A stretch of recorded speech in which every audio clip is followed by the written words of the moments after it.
Hello and welcome to Mini Course, your gateway to bite-sized learning. In today's lesson, we will talk about population and sample size. Let's get started. Population refers to the totality of the persons or objects that the thesis or dissertation intends to cover or include as participants or respondents to the study.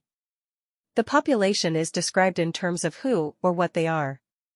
Population size is the number or quantity of persons or objects in a population. Sampling may be defined as the method of getting a representative portion of a population. A population is the set of all the cases of interest, and each member of the population is called an element. Out of these populations, samples are extracted, which are a subset of the population as a whole. A specific list of the members of the population is needed to pick out the sample. This is called the sampling frame, which is an operational definition of the population of interests, so to speak. The extent to which the sample reflects the population determines the adequacy of the subset, the samples, and the researcher ultimately selects. The subset of the population drawn from the sampling frame is called the sample.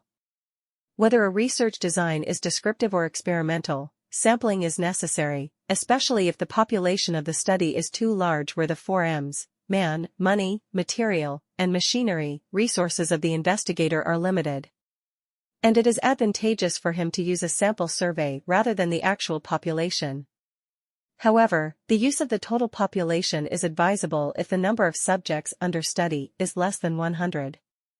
But, if the total population is equal to 100 or more, it is advisable to get a sample to be effective, efficient, and economical in gathering the data provided. However, the sample is a representative cross-section of the population and is scientifically selected. Therefore, what is a sample size? Sample size refers to the number or quantity of persons, or objects, or subjects that could represent the entire population.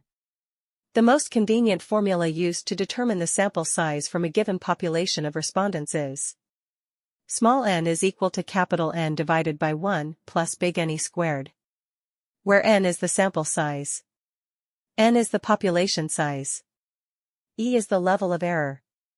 This formula assumes that the population size is enormous and that it follows a normal distribution. You may opt to watch the detailed calculation of the sample size is on a separate video. What are the advantages of sampling? There are advantages of the sampling technique, which makes it desirable in research. 1. It saves time, money, and effort. The researcher can save time, money, and effort because the number of subjects involved is small. There are only a small number to be collected, tabulated, presented, analyzed, and interpreted, but the use of a sample gives comprehensive information of the results of the study.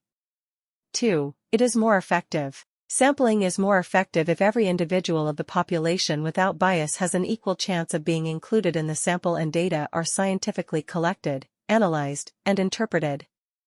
3. It is faster and cheaper. Since sample is only a drop in a bucket, the collection, tabulation, presentation, analysis, and interpretation of data are rapid and less expensive because of the small number of subjects. 4. It is more accurate. Fewer errors are made due to the small size of data involved in collection, tabulation, presentation, analysis, and interpretation. 5. It gives more comprehensive information. Since there is a thorough investigation of the study due to a small sample, the results give more comprehensive information because all me-enters of the population have an equal chance of being included on the sample. Our lesson on population and sample size concludes here. In the upcoming tutorial, we will explore various sampling approaches and types. Don't forget to subscribe, like, and share. Looking forward to seeing you in the next session. Thank you for joining us in this mini course, your gateway to bite-sized learning.